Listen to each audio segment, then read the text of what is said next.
Então, vamos começar a nossa palestra de hoje recebendo o nosso querido Lincoln Mello para darmos continuação à palestra de reencarnação na Bíblia. Lincoln, seja muito bem-vindo. Obrigado, Jana. Bom dia.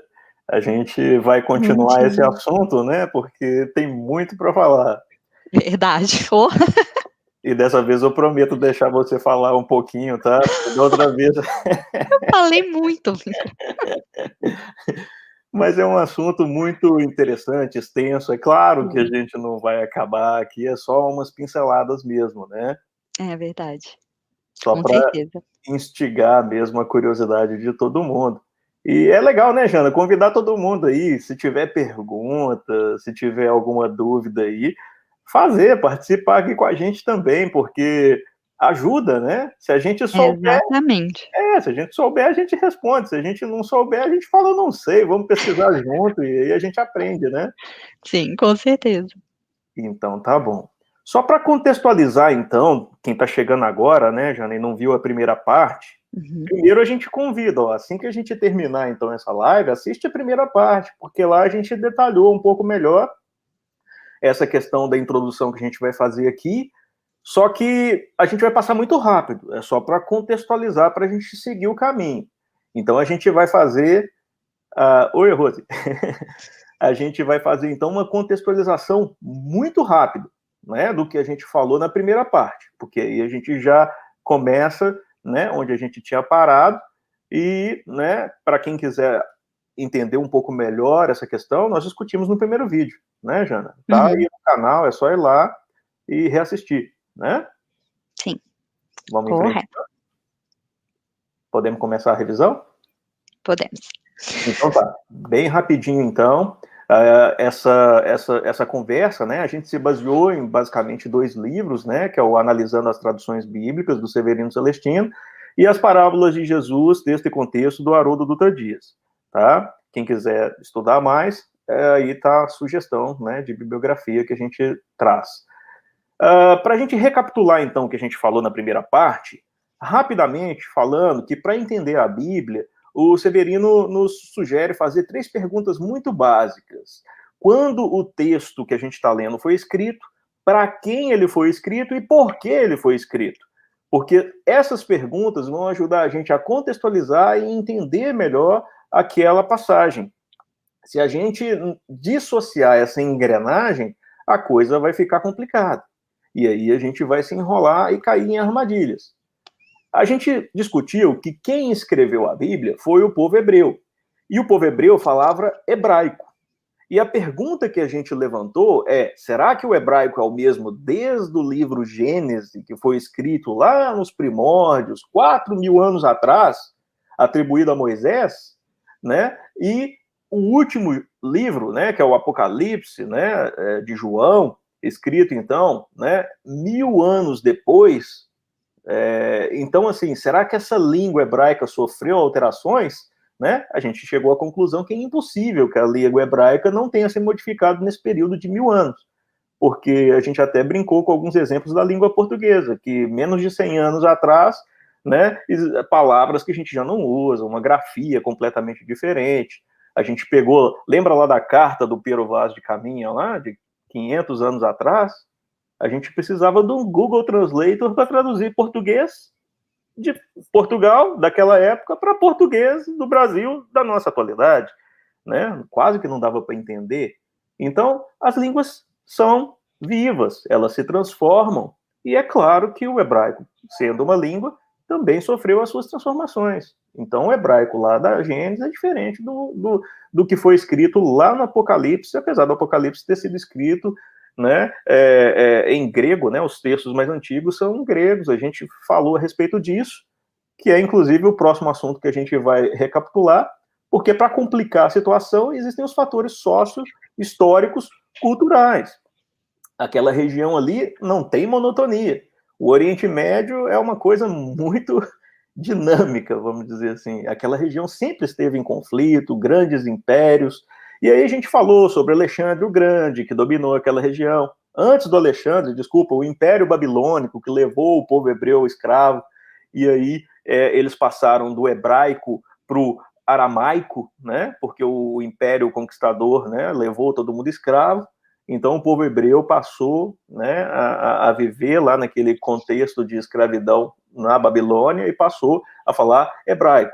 Falamos do Alexandre o Grande que veio e conquistou toda aquela região, e aí o povo começou então a ter que entender e se relacionar com a língua grega.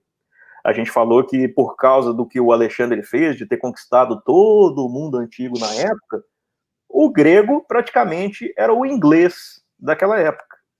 Então, todas as línguas, todas as pessoas que tentavam se relacionar de forma internacional, os comércios, né? Se você viajava de uma região para outra, você tinha que comunicar em grego, porque essa era a linguagem universal comum daquela época. E a gente falou que depois veio um outro império, conquistou tudo ali, que é o Império Romano, e o Império Romano tinha a língua, né, o latim. Então era esse balaio de gato aí, essa confusão de línguas ali naquela época, né? Eles tinham que lidar com hebraico, aramaico, grego e latim, dentro daquele contexto sociocultural e histórico, né? E aí a gente vê que isso pode gerar um monte de situações, confusões e tudo mais. A gente até discutiu a respeito de você escrever num idioma pensando em outro idioma. Aí a gente deu o exemplo nosso, que vive aqui nos Estados Unidos. Se a gente vai escrever uma carta em inglês, a gente até escreve, mas a gente está pensando em português. E aí vai lá, pensa em português, escreve em inglês. E às vezes o nativo, né, da língua inglesa, quando vai ler aquela carta que a gente escreveu, ele fica meio confuso, ele não consegue entender muito bem. E ele vê que não foi um nativo que escreveu, foi alguém que tentou escrever, né, naquela língua. Por quê? Porque a gente estava pensando na nossa língua mãe, escrevendo em outra. Isso acontece muito no Novo Testamento, né? Foi por isso que eu falei lá da questão do João. O João, né, que era hebreu lá, ele tinha acessos aos textos em hebraico e aramaico, ele escreveu em grego, mas ele estava pensando em hebraico e aramaico. Paulo a mesma coisa, muitas vezes. Então, esse tipo de influência ocorre e a gente não leva essas coisas em consideração quando está lendo a Bíblia, né?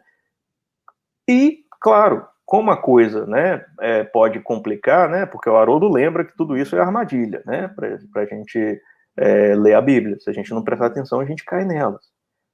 E a gente discutiu um pouco também sobre as traduções, né? Aquela confusão toda de tradução que a Bíblia, né, e o Antigo Testamento passou de hebraico para aramaico, né, para o grego, lá na época, né, do século II, com a iniciativa da Biblioteca da Alexandria. Depois, os textos em grego, lá no século III, né, a pedido do Papa Gregório, pediu para o São Jerônimo traduzir do grego para o latim, né? E depois, com a revolução, né, das reformas, com Lutero, Calvino, etc., eles traduziram, né, do latim para todas as outras línguas. Então, essa Bíblia nossa que a gente tem em casa, muitas vezes é uma língua que passou por. É uma Bíblia que passou por diversas traduções em cima de traduções. Será que tudo foi traduzido certinho? Não por má intenção do tradutor, mas a gente chegou a discutir, às vezes é má intenção, mas outras vezes é mesmo a impossibilidade de traduzir, porque existem expressões idiomáticas, né, que são aquelas expressões que a gente usa no dia a dia, daquela cultura, daquele contexto. A gente deu até um exemplo, né, Jana? Eu gosto daquele exemplo do engolir o sapo. Vai ter Não, tem várias, né? Se a gente for olhar muitas expressões, até dentro mesmo de uma própria cultura. Se a gente for olhar, por exemplo, eu sou mineira, né? Nós temos algumas expressões que quando a gente fala para pessoas de outro estado, eles não entendem, são diferentes, né? Dentro de um próprio país, com uma mesma língua, imagina com línguas diferentes, né? Então, isso acontece demais. E aí vai traduzir uma expressão dessa, né? Se dentro da mesma língua, igual você está falando ali, o mineirês, já é Exatamente. difícil para o paulista entender, o Johnny vive perguntando para a gente, o que é isso? O que você falou? Né? Arreda aí. Arreda? Pô, como que você não sabe o que é arreda? Ah, é porque lá em Minas arreda é uma coisa, né, natural. Normal, Mas lá em São exatamente. Paulo ele tem que pegar um dicionário para ver o que é arreda. Isso piora com as expressões idiomáticas, né? Sei lá, engolir sapo, chutar pau da barraca, essas coisas que a gente usa no dia a dia, presente em qualquer língua. E aí a gente deu o exemplo do engolir sapo. Como é que você traduz engolir sapo para o inglês? Se você fala literalmente para a pessoa engolir sapo, né, traduzindo para o inglês, a pessoa vai achar que a gente fica comendo sapo lá o tempo todo. E aí vai ficar discutindo com a gente. Que tipo de sapo que é? É sapo ou é rã? É venenosa ou não é?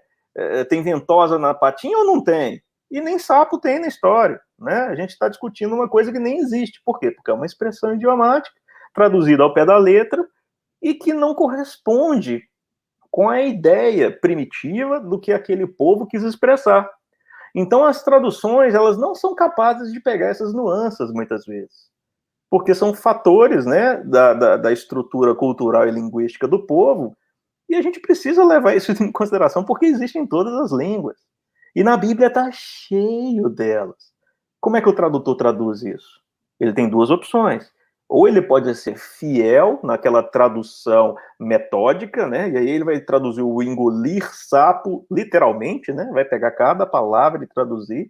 Só que aí não vai expressar a ideia. Essa é uma forma de traduzir, tentando ser o máximo fiel possível. Só que não traduz a ideia. A outra opção é você tentar traduzir a ideia, mas aí você não está sendo fiel ao texto, porque aquilo ali não está escrito. Você está colocando a sua interpretação para tentar aproximar o entendimento daquele leitor àquele significado para aquela cultura. Então, traduzir é uma coisa complicada, gente. Né? A gente que tem essa oportunidade de estar aqui fora, a gente sabe disso. Então a gente pede todo mundo muito cuidado quando a gente vai lá, pega a Bíblia e fala, está escrito na Bíblia. Que Bíblia, meu amigo? Qual tradução que você está usando? Né? Qual edição? Exatamente. Então, para a gente começar esse tipo de discussão, é importante a gente ter essa maturidade. Aí eu lembrei, Jana, de uma coisa também que a gente falou no primeiro vídeo, logo na introdução, que eu acho que é importantíssimo a gente relembrar, né? A questão desse estudo aqui. Porque a gente não está fazendo esse estudo aqui para armar o pessoal, para sair brigando por aí, né? Exatamente, muito Não, importante mesmo.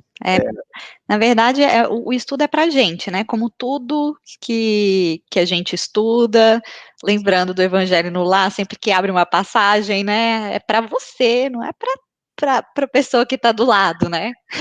Contexto, impulso é tão difícil, né? Falar, essa passagem é Exatamente. para você. Não, é para mim.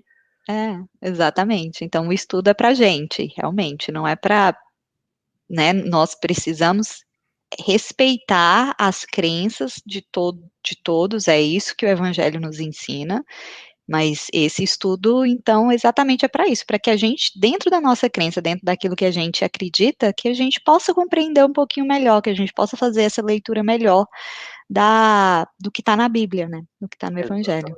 Isso mesmo, porque o conhecimento consola.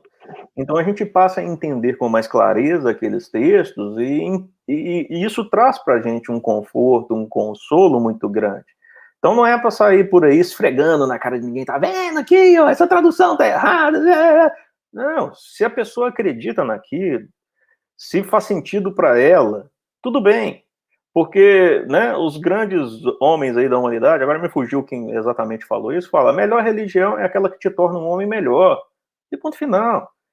Então, se aquela religião, né, se aquela forma de interpretar está servindo para a pessoa, ela está se tornando uma pessoa melhor, está indo bem com aquilo, poxa, vamos respeitar. Qual mal tem? Nenhum. O importante é ela ser um homem de bem, um homem aí no sentido de ser humano, né? Então, é muito válido a gente sempre lembrar isso, né, Jana? Porque senão a gente Com fica certeza. armando ringue aí para todo mundo ficar brigando e discussões sem fim, que não é o propósito do estudo de hoje, né? Verdade. Então tá, então é muito importante essas questões da tradução. E outra coisa que a gente lembrou também foi a respeito dos níveis de interpretação, que existem diversas formas, né, camadas de interpretar os textos bíblicos.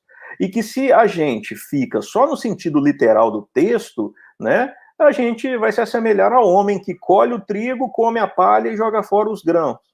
Ou seja, se a gente ficar entendendo tudo só no primeiro nível, que é o pé da letra, a gente perde o mais importante. Então são camadas, a gente comparou com uma cebola, que à medida que você descasca, você chora, de tão profundo que é, daquele sentido espiritual que você vai alcançando à medida que você vai atingindo camadas mais profundas de interpretação desses textos, tá?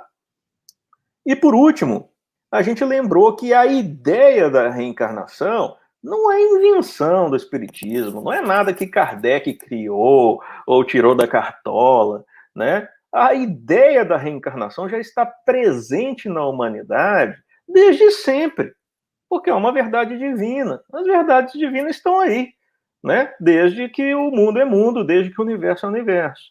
Então a ideia de encarnação, ela perpassa por todas as religiões, né? Por mais antigas que a gente vê. Então o hinduísmo, o budismo, até mesmo o judaísmo, e muita gente se surpreende, né? No judaísmo tem a ideia de reencarnação? A gente falou que tem. É aquela expressão ali que eu não me atrevo a dizer em hebraico, que significa roda das almas, né? Gil, né? Chamou, sei lá, tem que pedir o Severino e o Haroldo para pronunciar. Exatamente. E que tem essa ideia, a ideia da reencarnação está ali. E também, até mesmo no cristianismo antigo, né? Aí muita gente também se surpreende. Poxa, mas no cristianismo tem a ideia da reencarnação? Sim, tinha. Até que ela desapareceu da crença cristã depois do segundo concílio de Constantinopla, lá para o ano 553 depois de Cristo. E aí a gente até sugeriu uma palestra do Divaldo, né, que conta essa história, o rolo lá do imperador com a esposa que ele tinha lá, que era ex-meretriz, e a pressão que ele fez no Papa, e toda aquela história toda que culminou nesse segundo concílio aí, e né, na consideração das ideias de reencarnação como algo, né, que não deveria prosseguir dentro do cristianismo, né, a partir daquela data. Então é um assunto bem interessante, mas você vê que está lá, a reencarnação já estava lá, foi obra humana, né? Essa consideração de resolver ter que tirar porque tinha que atender algumas conveniências, né, dos poderosos da época. Então essa pequena revisão, né, para quem quiser, né, saber um pouco mais, a gente convida, né, a assistir o primeiro vídeo, onde a gente detalhou cada uma dessas passagens, né? E aí a gente parou exatamente na cereja, né? Vamos começar então a ver aonde está algumas passagens do Antigo Testamento e do Novo Testamento, onde a ideia da reencarnação estava lá. E aí a gente começou lá, logo no primeiro capítulo, né, logo no primeiro livro da Bíblia, que é a Gênesis. A gente pegou lá no capítulo 2, versículo 7, uma bem interessante, né? E formou Deus o homem do pó da terra, ele insuflou em suas narinas um sopro de vida, e o homem se tornou alma vivente. É isso que a gente vê, se a gente abrir a nossa Bíblia e agora, né, nesse capítulo 2, versículo 7, a gente vai ver essa tradução. Agora, o que a gente chama a atenção aqui é a questão da palavra, né, daquela expressão ali, de vida. Quando a gente vai estudar o hebraico, e aí o Severino Celestino dá a dica para a gente vai ver que vida é um plural absoluto. O que é plural absoluto? A gente já há tanto tempo, né, que a gente não estuda português, né, essas coisas a gente esquece, né? Um exemplo muito fácil é óculos, né? Existe singular de óculos, né? Ninguém usa um óculo, né? É óculos, só existe óculos, é um plural absoluto, né? Ou seja, existe em português também plural absoluto. No hebraico, vida é um plural absoluto, ou seja, não existe vida, é só vidas. Então lá já todo mundo já sabe que você não é vida, não, você tem vidas. Olha que interessante. Aí a gente entende por que Deus escolheu a revelação vir através desse povo e através dessa língua, né? Não tem coincidência. Então, onde a gente vê ali, né, a expressão ele insuflou em suas narinas um sopro de vida, na verdade, deveria estar escrito de vidas. Olha como é que isso já traz aí embutido a ideia de múltiplas existências, né? Porque Adão se tornou, então, alma vivente. O que é uma alma vivente? não é? Para a gente é muito claro dentro do Espiritismo. Alma é o quê? Espírito encarnado, né? Que tem um sopro de vidas. Olha só quantas vezes ele vai poder se tornar alma vivente sobre a Terra, né? Porque ele tem um sopro de vidas. Não é interessante? Tá lá o tempo todo, é só ter olhos de ver, né? É só a gente limpar um pouquinho a lente, né, dos nossos olhos, dos preconceitos.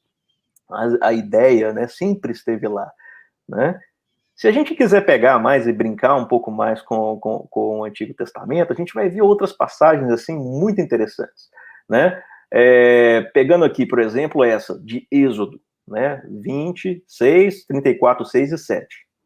Olha só isso aqui, essa daqui é bem interessante, hein? Eu sou teu Deus, sanciono o pecado dos pais sobre os filhos até terceira e quarta geração. Isso é o que a gente vai, né, ver nos nossos textos aí, se a gente abrir. Aí, Severino lembra pra gente que o problema está ali, ó, na preposição. A tradução, nas traduções que nós temos, né, a preposição está em a, né, na. Desculpa, até. E o correto seria o na, ok? Foi um erro de tradução aí da preposição, se pegar no hebraico. Ah, mas isso faz diferença? Muita. Olha só, quando eu leio ali até, olha só, eu sou teu Deus, sanciono o pecado dos pais sobre os filhos até terceira e quarta geração. O que isso significa? Eu erro, Deus vai lá e vai punir meus filhos até a terceira e a quarta geração. Ou seja, meu filho, meu neto, meu tataraneto, né? Até a quarta geração. Pô, sacanagem, que Deus é esse, gente? Eu erro e meu filho que vai ter que pagar, e ainda por cima meu neto e meu bisneto, até tataraneto, né? Quarta geração. Que coisa louca, que Deus é esse? Agora, se você entende conforme tem que ser entendido, com a preposição correta, que não foi usada, que é o na, fica muito claro. Eu sou teu Deus e sanciono o pecado dos pais sobre os filhos na terceira e quarta geração. Fica claríssimo. Por quê? Você errou. Quem que vai ter que sofrer as consequências do erro? Você mesmo. Por que na terceira e na quarta? Porque você não pode ser filho seu mesmo, mas você pode ser lá na frente. Você pode ser seu neto reencarnado ou seu bisneto reencarnado. Ainda mais com a expectativa de vida daquela época, que era muito baixa. Então dava tempo de você voltar e você mesmo ressarcir o erro que você cometeu. Ou seja, então está certíssimo. Deus sanciona o pecado dos pais sobre os filhos lá na terceira e na quarta geração, porque aí deu tempo de você mesmo voltar e consertar o que você fez de errado. Ah, você está falando besteira. Você tirou isso aí porque você é espírita e você está tirando isso da cartola. Não. Quer ver outras passagens que confirmam tudo isso? Tá cheia. Não tem só uma, não. Tem várias. Ó, Deuteronômio 24:16. Os pais não serão mortos em lugar dos filhos, nem os filhos no lugar dos pais. Cada um será executado por seu próprio crime. Ou seja, cada um de acordo com o que fez. Jeremias.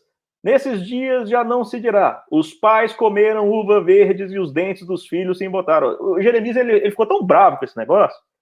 Que história é essa aqui? Os pais que comem uva verdes e é os filhos que ficam com o dente lá embotado. Não. Quem cometeu o erro, esse que paga. Então, nesses dias já não se dirá, ou seja, o profeta já estava falando, gente, para com isso. Quem tem que acertar, né, o erro cometido foi quem cometeu o erro, e não seu filho, que não tem nada a ver com isso. Agora, pode ser seu neto, pode ser seu bisneto, porque aí dá tempo de ser você mesmo reencarnado. Olha lá, Ezequiel, que pensais vós que usais essa parábola sobre a terra de Israel, dizendo, os pais comeram uvas verdes e os dentes dos filhos se embotaram? Vivo eu, diz o Senhor Deus, que nunca mais direis essa parábola em Israel. Sim, a pessoa que peca é a que morre. O filho não sofre o castigo da iniquidade do pai, como o pai não sofre o castigo da iniquidade do filho. A justiça do justo será imputada a ele, exatamente como a impiedade do ímpio será imputada a ele. Que é mais claro que isso, gente. Ezequiel foi muito claro com a ideia que ele quis expressar. Ou seja, quem cometeu é quem vai ter que consertar. Jó, ele atribui ao homem segundo as suas obras e dá a cada um conforme o seu proceder, né? SL, me fugiu agora aqui, gente. Ok, Salmos? Sei lá. Salomão. Dá-lhes Yahvé conforme suas obras, segundo a malícia de seus atos. Isaías. Mas ai do ímpio, do homem mau, porque será tratado de acordo com suas obras. Retribuís a Yahvé segundo a sua obra de suas mãos. Ou seja, quantos profetas, quantas passagens do Antigo Testamento falando a mesmíssima coisa. Eu sou o teu Deus, sanciono o pecado dos pais sobre os filhos na terceira e na quarta geração, e não até, né? Então, dá a ideia aí da reencarnação, porque quem comete aquele delito, né, ele vai poder ter uma nova chance de resgatar, de refazer, de fazer melhor, lá na terceira, lá na quarta geração, que aí dá tempo dele reencarnar. Tá dando para entender, Jana? Tá confuso? Não, tá ótimo. Tô entendendo direitinho. E é interessante porque você trouxe várias outras passagens, né, que vão reafirmando isso. E aí, pelo menos para mim, eu volto àquele entendimento que a Bíblia é um conjunto de vários livros, escrito por vários autores em tempos muito distintos, né? E aí eles vão tentando, como se diz, não retificar, né? Mas começar esse diálogo, essa conversa com o que veio antes, e aí elaborar, né? Vão desenvolvendo aquele pensamento. É verdade, Jana. Eu acho que você lembrou uma coisa super importante, porque é como se fosse uma tapeçaria, é um tricô, é uma coisa elaborada, que uma coisa está ligada à outra. Aquele fio lá atrás, ele não está desconectado com aquele fio lá da frente. Está tudo interligado, e uma coisa confirmando a outra, ou ajustando, tentando ser mais claro. Ou seja, a gente percebe essa construção, é um edifício que é construído ao longo do tempo dentro daquela cultura. Então é Exatamente. muito interessante isso, muito bem lembrado, obrigado, né? Bom, vamos continuar então. Lá em Jeremias fica muito claro essa questão da reencarnação. Olha só, antes de formá-lo no ventre, eu o escolhi. Antes de você nascer, eu o separei e o designei profeta às nações. Olha que interessante. Tem uma ideia muito comum em outras correntes de pensamento teológico que diz que Deus cria a alma no momento do nascimento. Ou seja, você é criado no momento em que você nasce. Ou seja, você não existia antes de nascer. Deus te criou e você, no momento do nascimento, você recebe a sua alma que Deus criou e é a partir dali. E aqui, eu não sei de onde que eles tiraram isso, com todo respeito à ideia deles. Não sei de onde eles tiraram isso, porque lá em Jeremias está muito claro. Antes de formá-lo no ventre, eu escolhi. Pô, se Deus escolheu ele antes dele estar no ventre da mãe, é porque ele já existia antes, poxa. Não tem essa de que, ó, depois você foi criado no momento do seu nascimento. Não, tá muito claro ali que você já existia muito antes do seu nascimento. E se você existia muito antes do seu nascimento, você encarnou. E se você encarnou uma vez, o que te impede de encarnar de novo? E de novo, e de novo, e de novo. Né? Tá aí em Jeremias, né? Muito claro. Ó, outra passagem, né? Aí, ó, o Espírito existe e foi criado antes do nascimento, né? Isso que a gente falou. Lá em Jó também tem uma passagem interessante, ó, de 8 a 9. Pergunta às gerações passadas e medita na experiência dos antepassados. Somos de ontem e não sabemos. Ou seja, a gente tem um passado. Nosso espírito já vivenciou outras situações. Somos de ontem, só que a gente não lembra. E o Espiritismo é muito claro ensinando pra gente que a gente tem o esquecimento do passado quando a gente encarna. E tem gente que fica bravo com isso, né, Jean? Fala, se encarnação existisse mesmo, se reencarnação existisse mesmo, por que a gente não lembra do que a gente foi? Eu quero lembrar, não. A gente que já sabe não quer lembrar. Mas quem ainda não tem noção, gostaria muito, né? Exatamente. Na verdade, a gente precisa relembrar que a gente hoje estamos na nossa melhor versão. É verdade. Alguém aí quer voltar para o iPhone 3GS, né? Ou então para aquele que abria e fechava assim, ou que só mandava mensagem de texto? Não, ninguém quer. Exatamente. Por quê? Porque a versão de hoje, né, Jana, é melhor do que aquela versão lá atrás. O que você está querendo xeretar seu passado? Você acha que você era melhor do que você era hoje? Eu tenho certeza que eu não era. Então, para que eu vou querer ver? O esquecimento, né, Jana? A gente aprende que é uma bênção de Deus. Muitas das coisas que nós fizemos lá atrás, nós não vamos ter nenhum orgulho daquilo. Pelo contrário, vai nos servir de causa de tormento, né? De falar, puxa vida, não é possível que eu fui capaz de fazer isso. Culpa, né? E a culpa é paralisante, até mesmo hoje, quando a gente erra hoje nessa existência que a gente lembra, o quanto que é difícil a gente sair desse lugar de culpa e agir para retificar, para, né, para melhorar. Então, É mesmo. imagina o acúmulo de erros e erros. A gente não ia conseguir sair do lugar. Então, realmente, é bênção de Deus o esquecimento divino. Porque nos oferece um recomeço, uma oportunidade de fazer diferente aquilo que a gente não conseguiu fazer antes. Se a gente realmente tivesse essa clareza, se fôssemos de ontem e soubéssemos, né, usando aí a linguagem de Jó, a gente estava perdido, a gente não ia conseguir progredir. Né? Então, que bênção de Deus é o esquecimento do passado. E Jó está corretíssimo. A gente é de ontem e a gente não sabe. Graças a Deus que a gente não sabe, porque se a gente soubesse, a gente não ia conseguir fazer muita coisa. Né? Inimigos do passado no mesmo lar. Como é que eles iam ter a chance de se aprender a amar como pai, filho, mãe, filha, irmãos? E aí a gente explica, né? Vê o evangelho explicando as desavenças dentro da família, por que muitas vezes são tão fortes. São aqueles resquícios, né, do passado que muitas vezes a gente ainda não conseguiu superar e vem a bênção do esquecimento para nos oferecer essa chance. E às vezes a gente está desperdiçando. Vamos empenhar, gente. Vamos tentar fazer diferente agora. Vamos aproveitar que a gente, né, não se lembra daquilo tudo que a gente passou para a gente poder realmente fazer diferente dessa vez melhor. Né? Eu acho que a ideia, o convite, né, é esse. Ok? Vamos para frente? Vamos. Malaquias. Ah, esse é legal, ó. Eis que vos enviarei o profeta Elias, antes que venha o grande e temível dia do Senhor. Tá? Essa passagem ela é muito importante, porque o Malaquias, ele foi, vamos dizer assim, o último profeta antes da vinda de Jesus. Ok? Depois de Malaquias, ficou um silêncio profético grande, uns 400 anos. Eu não, desculpa, eu não estou muito certo da data, mas ficou um silêncio profético muito grande. Não veio mais nenhum profeta. E Malaquias falou o seguinte: ó, antes de vir, né, o Messias, o profeta Elias tem que voltar. Peraí, vamos tentar entender isso aqui melhor? Ó, como eu falei, o Malaquias foi o último profeta. Ah, 400, tá aí, ó.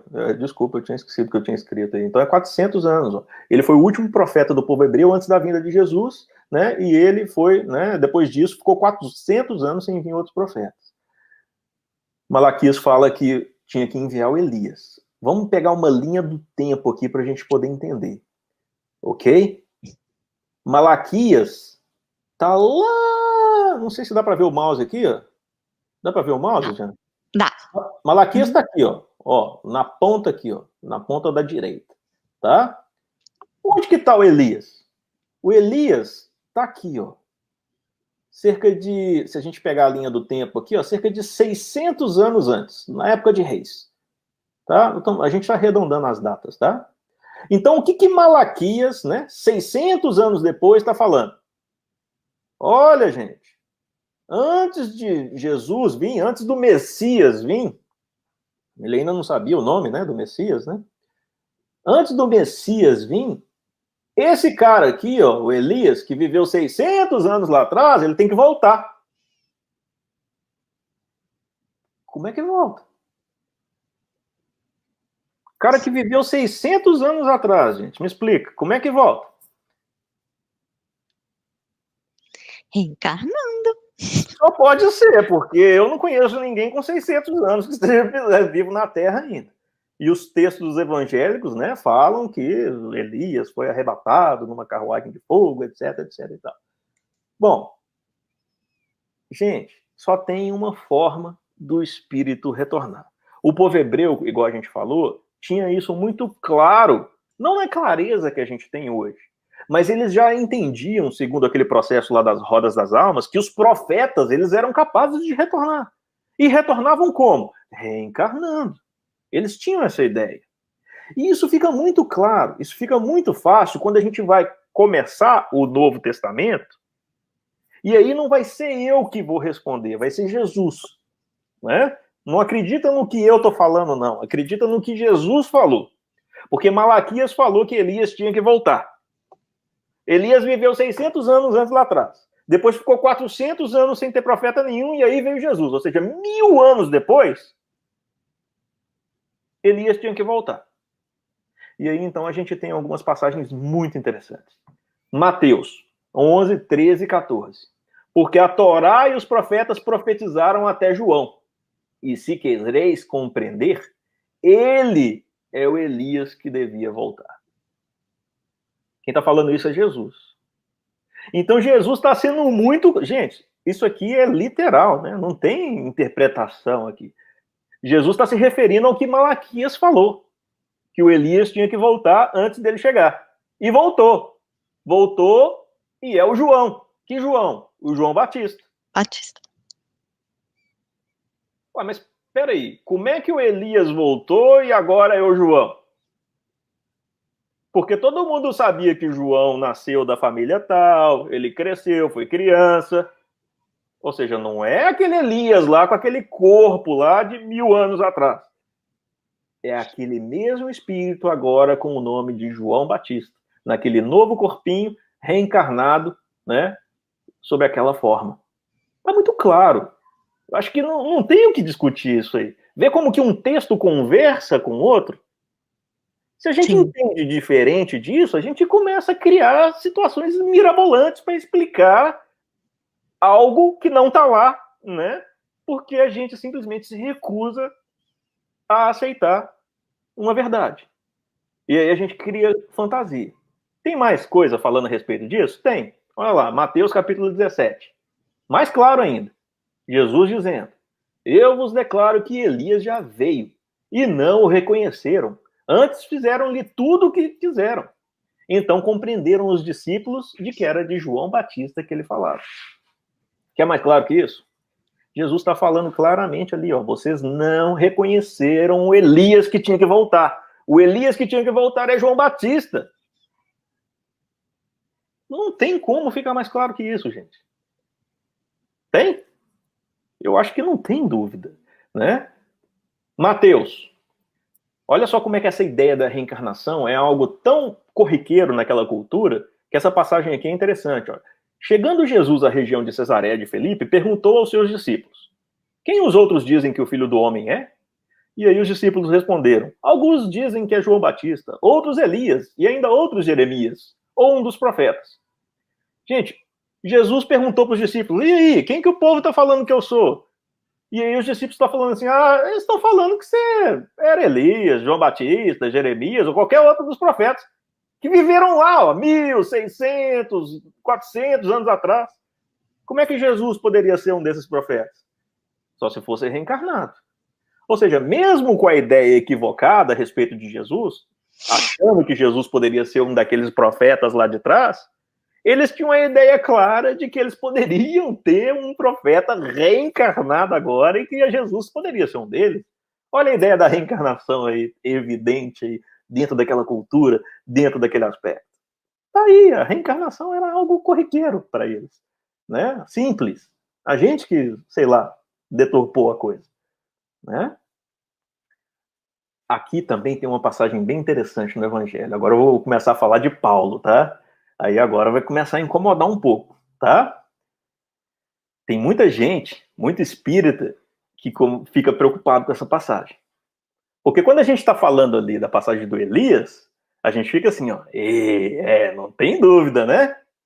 Mas e quando chegam para nós, nossos irmãos de outras interpretações religiosas, e nos apontam essa passagem aqui, ó.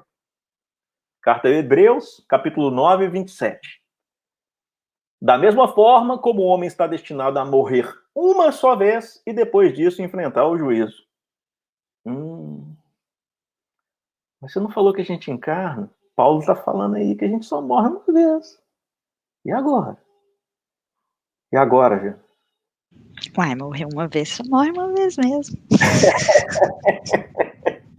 Exatamente. Mas muita gente fica paralisado, né? Falando, nossa, é mesmo, e agora? Meu Deus, será que o Espiritismo está errado? Paulo falou que morre só uma vez e depois disso vai enfrentar o juízo. Ué, mas quem falou que Paulo está errado? Ninguém está falando aqui que Paulo está errado. Né? O que a gente precisa entender é a questão das palavras. A gente precisa estar esperto, porque, como sempre, as palavras, muitas vezes, são pedras para a gente tropeçar. A gente só morre uma vez, igual a Jana falou. Né? A ideia aqui é deixar claro que ninguém ressuscita. Ok? O que é ressuscitar? É aquela ideia que a gente tem miraculosa de que voltou da morte. Se Paulo tivesse a intenção de combater a ideia da reencarnação, ele diria assim, ó, só se nasce uma vez. Se Paulo tivesse falado só se nasce uma vez, aí a gente estava lascado. Realmente não teria como argumentar, realmente a encarnação estaria com um problema sério aí, porque Paulo teria falado que só se nasce uma vez. Ele não falou que só se nasce uma vez. Ele falou que só se morre uma vez. E morrer, gente, morreu, acabou. Já era. Matéria acabou, né? A matéria já era. Você não volta para aquele corpo material mais. Nós aprendemos do Espiritismo que existe aquele laço fluídico que une o espírito ao corpo, e depois que ele se rompe, já era. Você não tem como mais reanimar aquele corpo. Não tem volta. Então morrer é uma vez só. Entende? Então Paulo está coberto de razão. Se a gente quiser, né, entender isso melhor, e Paulo explica isso melhor em Coríntios, essa distinção entre corpo e espírito, ele é muito claro aí nessa passagem. É semeado corpo material e ressuscita corpo espiritual. Uma coisa é uma coisa, outra coisa é outra coisa. O corpo morreu, já era. O espírito continua. E vai nascer de novo. E vai encarnar de novo. E aí aquele corpo vai morrer de novo, uma única vez. Mas o espírito continua vivo. E vai nascer de novo. E vai morrer corporalmente de novo. Mas o espírito continua vivo. E assim por diante. Paulo está muito claro aí, separando o que é corpo, o que é espírito.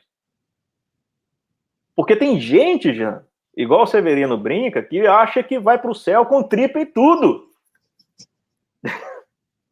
E igual o Haroldo fala, olha, se você tem intestino, você sabe que você ainda é um espírito inferior. Porque basta uma dor de barriga para você se colocar no seu lugar. É verdade. Então, corpo, a condição material é uma coisa, espírito é outra. E a gente precisa entender essa situação. Não tem essa de que a gente vai ressuscitar com o corpo físico que a gente tinha. Gente, isso é mirabolante, isso é mais incrível do que Harry Potter. Com todo respeito a quem acredita isso, a ideia aqui não é criticar. Né? O que eu estou falando é o seguinte, não tem uma lógica nesse pensamento, é um pensamento mágico. E aqui nós estamos falando de uma situação que o Espiritismo nos convida, que é o pensamento racional. E quando a gente usa o pensamento coerente, racional, e interliga isso com as passagens do texto, a gente vê que tem conexão. E que está tudo certo. O problema é a forma como a gente interpreta. Se a gente interpretar errado, a gente vai acreditar no fantástico, no miraculoso, no mágico. Mas se a gente entende conforme tem que entender, a gente tem esse consolo de entender que está tudo sob controle. Que não tem nada errado com os textos evangélicos, que não tem nada errado com o texto bíblico. As verdades estão lá. A gente só estava com aquela poeira no olho lá e não estava conseguindo ver direito. Mas depois que você limpa a lente, e consegue ver, fica claro. Já não preciso saber mais ou menos a hora aí que eu... Nossa, falta... Meu Deus do céu. Mas vamos lá. Então, essa questão, né, de Paulo ficou, acho que claro, né, essa questão de que só se morre uma vez. Não vou demorar muito tempo mais nisso não, tá? Eu ia falar aqui de Lázaro, né? Lázaro é um exemplo disso. A gente sabe que Lázaro, ele na verdade não morreu, porque se ele tivesse morrido, nem Jesus iria ressuscitar ele, né? Então, é aquela história. Se Lázaro realmente foi trazido da morte, vamos dizer assim, ele não foi julgado, né? Porque ali falou, só se morre uma vez, depois disso vai ser julgado. Pô, ele foi para lá e não foi julgado? Ele voltou? Que história é essa? Né? Então, quebra-se a questão do morrer e ser julgado e quebra-se a questão do morrer só uma vez. A pergunta que eu faço é, será que Paulo não conhecia o que aconteceu com Lázaro quando escreveu isso? Será que ele esqueceu de Lázaro? Não, claro que não, né? Será que Jesus resolveu que Lázaro podia ser uma exceção a essa regra? Também, claro que não. Então, você pegar essa expressão e pegar ela ao pé da letra e querer afirmar que Paulo falou isso, né, dando a entender que não existe reencarnação porque você só morre uma vez e depois disso você é julgado, é distorcer a coisa. Porque Paulo disse, sim, você só morre uma vez, mas isso não significa que você não vai reencarnar de novo, né? Vamos lá. Ok. Gente, eu não vou ficar muito nisso não, desculpa. Eu vou pular um pouquinho aqui. Só para a gente falar um pouquinho. Porque morte é o contrário de nascimento, né? A vida é eterna. Só mais uma passagem aqui, ó, para a gente...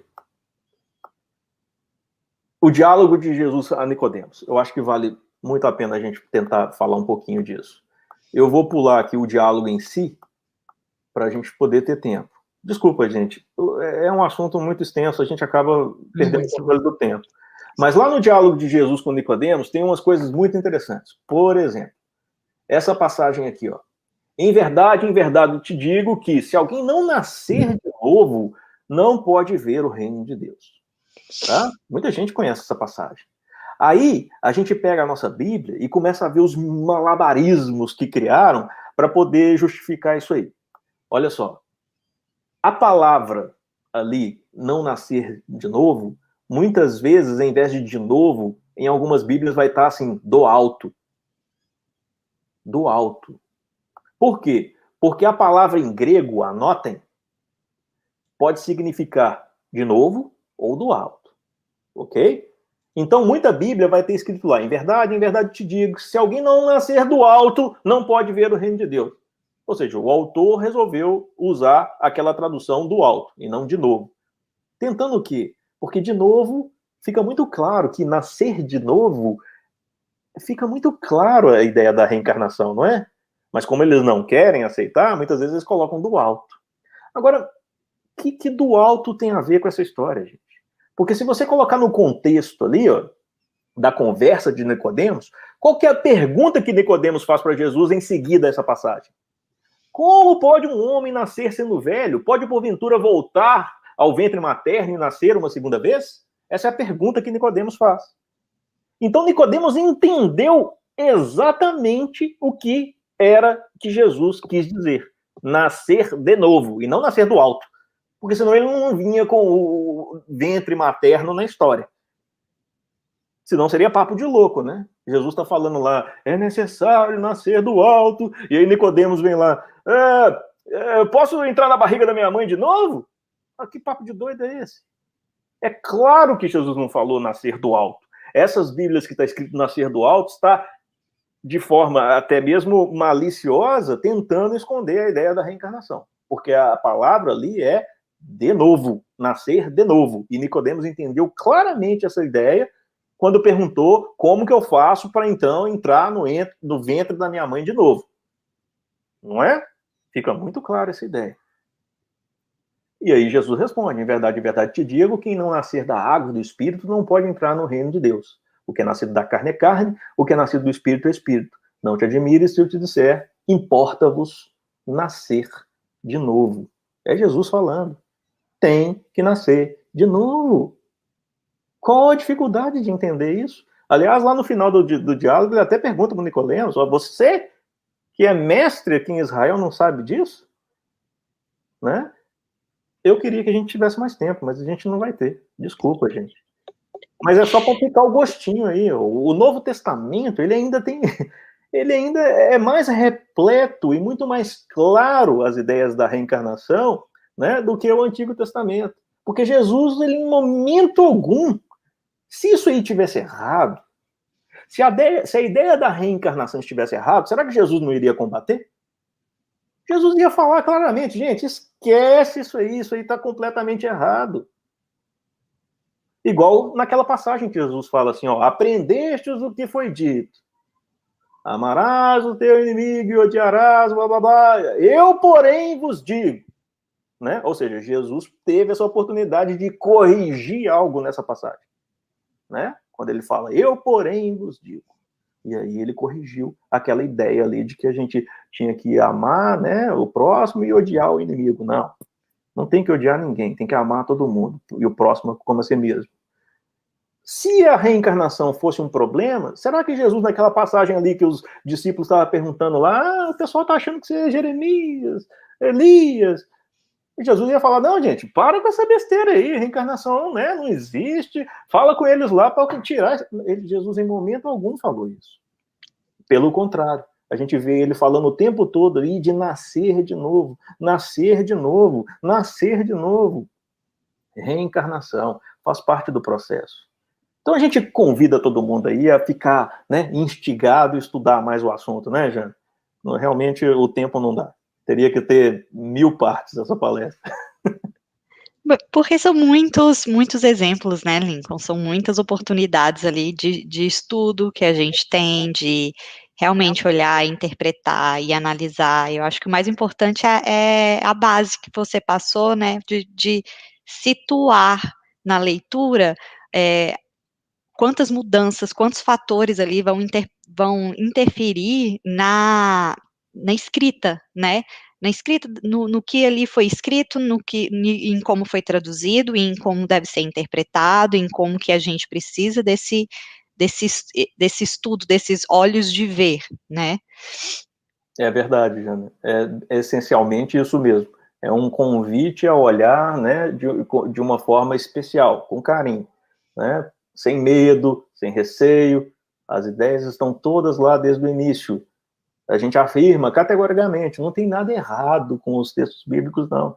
Porque às vezes a gente fala assim, não, aquele negócio lá não dá para entender, tá tudo errado. Não, não tá errado, não vamos desprezar, não. Tá tudo ali desde o início. A gente que não entendeu direito, né? E aí tá o Com certeza. espiritismo aí para jogar luz para a gente entender direito.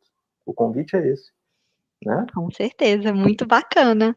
Obrigado a Muito todos. interessante mesmo. Imagina, obrigada a você. Nossa, eu aprendi demais. Tenho certeza que todo mundo que também está assistindo também aprendeu muito. Eu queria só te pedir para encerrar para a gente, então, com uma prece, pode ser? Claro, vamos lá. Obrigada. Então, agradecendo a Deus, nosso Pai, nosso Mestre Jesus, aos irmãos da espiritualidade amiga, sempre presentes em nossas vidas. Agradecemos, Senhor, por tantas dádivas, por termos acesso a esse conhecimento, Pai. Por o Senhor nos permitir falar sobre isso, aprender, consolar os nossos corações, sabendo que desde o início, desde sempre, o Senhor esteve a ofertar para todos nós o conhecimento, o consolo do qual necessitamos para mantermos a chama da esperança sempre vivas em nossos corações. Que nunca percamos a nossa fé, que nunca percamos a nossa confiança, a nossa esperança, sempre na certeza do seu amor por cada um de nós, de que tudo que ocorre em nossas vidas é por uma razão igualmente justa e boa, porque de tuas mãos, Pai, só pode vir o bem. Por isso, nos encoraja a encarar de frente qualquer desafio, na certeza de que estamos amparados, na certeza de que não estamos sozinhos. Guia os nossos passos, fortalece o nosso espírito, para que possamos atingir a felicidade e a paz que tanto desejamos, enfrentando o nosso principal inimigo, nós mesmos. Que cada um, Pai, possa receber o auxílio de que precisa. Que o Senhor ampare cada um de nós nos dois planos da vida, nossos familiares, amigos, todos que participam conosco dessa etapa de crescimento.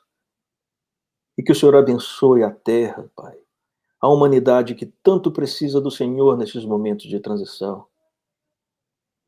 Que assim seja.